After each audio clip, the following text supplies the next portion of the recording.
ઉત્તરાખંડ અને હિમાચલ પ્રદેશમાં વાદળફાળ તબાહીના કારણે લોકોના જીવ જઈ રહ્યા છે, પરંતુ ગુજરાતમાં જે વરસાદ ખેંચાઈ ગયો છે, મેઘરાજાએ વિરામ લીધો છે, તેના કારણે ખેડૂતો જીવ બાળી રહ્યા છે। હવે એ સમજીએ કે આખરે વરસાદ જે વરસી રહ્યો હતો તેના ઉપર બ્રેક કેમ વાગી। 5 કારણો જવાબદાર છે, 5 પરિબળો જવાબદાર છે, તેના કારણે વરસાદ ખેંચાઈ ગયો છે અને આ 5 કારણો ખેડૂતો માટે ચિંતાજનક પણ છે। પહેલા કારણની વાત કરીએ, ચોમાસાની આ ધરી જે ઉત્તર તરફ ખસી ગઈ છે, હિમાલય તરફ ખસી ગઈ છે અને તેના કારણે જ વરસાદ જે વિરામ લઈ ચૂક્યો છે। મેઘરાજા અત્યારે બીમાર પડી ગયા હોય તેવી સ્થિતિ છે અને એટલે જ ગુજરાતની વાત કરીએ, ગુજરાત સાથે આખા ભારતમાં જે મેઘરાજા છે તેનું જોર ઘટી ગયું છે।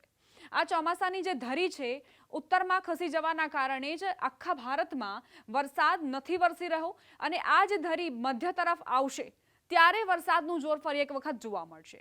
આ જે પવનો છે તે પવનોની વાત કરીએ તો નીચા દબાણના પવનો હોય છે જે ભેજવાળા પવનોને પોતાની તરફ આકર્ષતા હોય છે અને તેના કારણે સારો એવો વરસાદ થતો હોય છે। હવે એ જે ધરી છે તે ખસશે ત્યારબાદ દક્ષિણ તરફ અને મધ્ય તરફ વરસાદ આવશે। હવે બીજા કારણની વાત કરી લઈએ, ભેજવાળા પવનોનું જોર ઘટ્યું હોવાના કારણે જ વરસાદ ઓછો થઈ રહ્યો છે અને કેટલાક ભાગોમાં તો વરસાદ વરસી જ નથી રહ્યો। ગુજરાતની વાત કરીએ તો લાંબો એવો વિરામ લઈ લીધો છે મેઘરાજાએ। અરબ સાગર પણ નિષ્ક્રિય જોવા મળી રહ્યું છે, અરબ સાગરમાં કોઈ ગતિવિધિ નથી જોવા મળી રહી, કોઈ સિસ્ટમ નથી સક્રિય, તેના કારણે પણ અસરો વર્તાય છે। હવે આવીએ આંધ્રપ્રદેશ નજીક એક એન્ટી સાયક્લોન સિસ્ટમ, જેના કારણે વરસાદ નથી વરસી રહ્યો, એક લાંબો વિરામ અહીં જોવા મળી રહ્યો છે। બંગાળની ખાડી જ્યાં સિસ્ટમ સક્રિય થઈ રહી છે, પરંતુ એ સિસ્ટમો એટલી મજબૂત નથી કે એ વરસાદ પાડવામાં સક્ષમ બને। તો આ 5 એવી ઘટનાઓ ઘટી રહી છે જેના કારણે વરસાદ નથી વરસી રહ્યો। હવે વિસ્તૃત રીતે જો વાત કરીએ તો પહેલા આવીએ કે ચોમાસાની ધરી આખરે ક્યાં છે। આ સ્થિતિ આપ જોઈ રહ્યા છો, અહીં પવનોનું જે દબાણ છે ખૂબ જ ઓછા પ્રમાણમાં આપને જોવા મળતી હશે। જે ગતિવિધિઓ અહીં જોવા મળી રહી છે પવનોની દિશાઓ તે વધુ પ્રમાણમાં છે, પરંતુ અહીં આ પવનો નથી જોઈ રહ્યા, એ પવનો હવાના નીચા દબાણને દર્શાવી રહ્યા છે। આ પવનો ઉપર હોવાના કારણે જ આખા ભારતમાં જે ચોમાસું છે તે અત્યારે નિષ્ક્રિય જોવા મળી રહ્યું છે। વત્તા ઓછા અંશે ક્યાંક વરસાદ વરસી રહ્યો છે, પરંતુ જોઈએ તેટલો વરસાદ નથી વરસી રહ્યો। હવે ધીમે ધીમે આ જે પવનો છે એ 13 ઓગસ્ટની વાત કરીએ તો ધીમે ધીમે નીચે ખસશે અને નીચે ખસતા ખસતા મધ્ય ભારત સુધી આવશે। રાજસ્થાન મધ્યપ્રદેશના આ પટ્ટાને કવર કરી લે ત્યારબાદ ઉત્તર ગુજરાતમાં પણ વરસાદી સિસ્ટમની અસરો જોવા મળશે, દક્ષિણ ગુજરાતમાં અને સૌરાષ્ટ્રમાં પણ, અને ભારતની વાત કરીએ તો ભારતમાં પણ ત્યારે જોર વધશે। આ સ્થિતિ આપને દર્શાવી રહી છું 12 તારીખની। હવે 12 તારીખે જ્યારે આ હિમાલય તરફ આ આખી ચોમાસાની ધરી જોવા મળી રહી છે, હવે આવીએ 13 તારીખની સ્થિતિ પણ એ જ પ્રકારની છે, પરંતુ ધીમે ધીમે આ ધરી નીચે તરફ આવી રહી છે। 16 ઓગસ્ટની આસપાસ બની શકે કે તેને અનુકૂળ વાતાવરણ મળે। પશ્ચિમ બંગાળમાં પણ એક સિસ્ટમ સક્રિય થવાની છે, એ સિસ્ટમની પણ અસરો વર્તાશે અને આ જે ધરી છે તે ધીમે ધીમે ખસીને મધ્ય તરફ આવશે ત્યારે સારો એવો વરસાદ પાડશે ઉત્તરથી લઈને દક્ષિણ સુધી। તો આ સ્થિતિ જે ચોમાસાની ધરીની છે। હવે આગળ વધીએ અને વાત કરીએ જે સિસ્ટમ અહીં સક્રિય થઈ છે, આ સિસ્ટમ બંગાળની ખાડીની સિસ્ટમ છે અને તે આખા ભારતને અસર કરશે અને બની શકે કે મધ્ય ભારતની સફર ખેડીને અને ત્યારબાદ તે ગુજરાત તરફ આવે।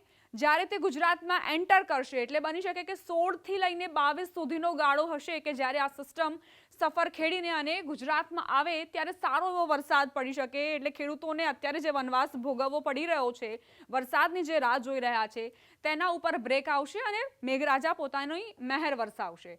આ પ્રકારની સ્થિતિ 16 થી લઈને 22 સુધી જોવા મળી શકે છે। આપ જોઈ શકો છો 17 તારીખની આ સ્થિતિ છે।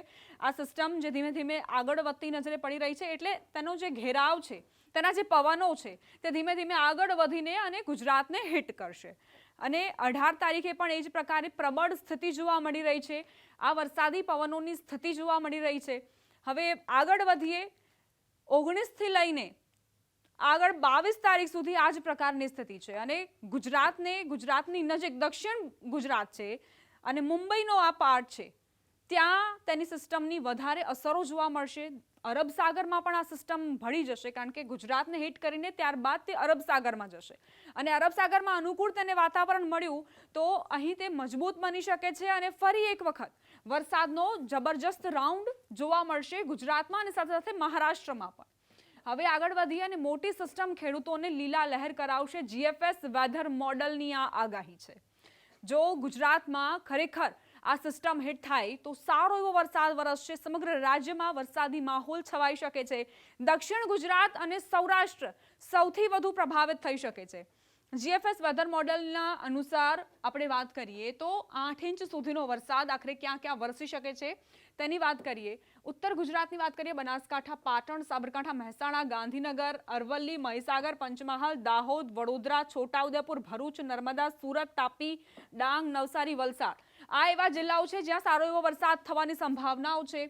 4 થી લઈને 8 ઇંચ સુધીનો વરસાદ અહીં થઈ શકે છે. આ સિવાય સૌરાષ્ટ્રના આ જિલ્લાઓ પણ તમે નોંધી લો, જ્યાં દ્વારકા, જામનગર, પોરબંદર, રાજકોટ, જુનાગઢ, અમરેલી, ગીર સોમનાથ, બોટાદ, સુરેન્દ્રનગરનો કેટલોક ભાગ અને ભાવનગર અહીં વરસાદ વરસવાની પૂરેપૂરી સંભાવનાઓ છે. ભારે વરસાદ વરસી શકે છે જો બંગાળની ખાડીની જે સિસ્ટમ છે તેને અનુકૂળ વાતાવરણ મળ્યું તો. એટલે 16 થી લઈને 22 તારીખ સુધી આપણે રાહ જોવી પડશે, કારણ કે 13 ઓગસ્ટ બાદ જે ચોમાસાની ધરી છે તે સફર ખેડીને મધ્ય ભારત તરફ આવશે ત્યારે. હવે આગળ વધીએ અને ECMWF વેધર મોડલ એ શું કહે છે તે પણ સમજીએ. તે પણ એ જ દર્શાવી રહ્યું છે જે જીએફએસ મોડલ દર્શાવી રહ્યું હતું. મેઘમહેર સારા પ્રમાણમાં જોવા મળશે. સમગ્ર રાજ્યમાં વરસાદી માહોલ જોવા મળશે. દક્ષિણ ગુજરાત અને સૌરાષ્ટ્રમાં વધુ વરસાદ રહી શકે છે. જીએફએસ વેધર મોડલ પણ એ જ દર્શાવી રહ્યું હતું.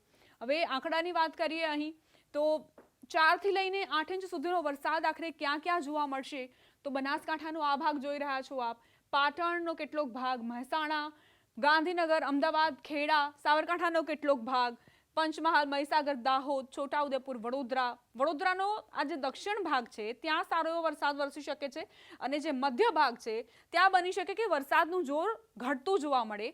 આણંદ, આ સિવાય ભરૂચ, સુરત, નવસારી, તાપી, વલસાડ, ડાંગ એવા દક્ષિણના જે જિલ્લાઓ છે તે પણ પ્રભાવિત જોવા મળશે.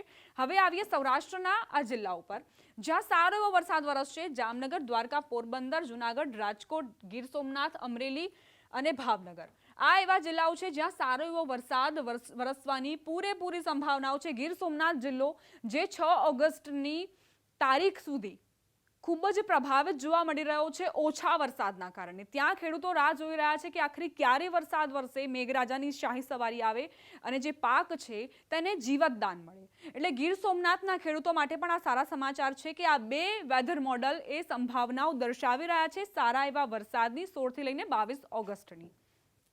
તો આ પ્રકારની સ્થિતિ એ અત્યારે બે મોડલ દર્શાવી રહ્યા છે.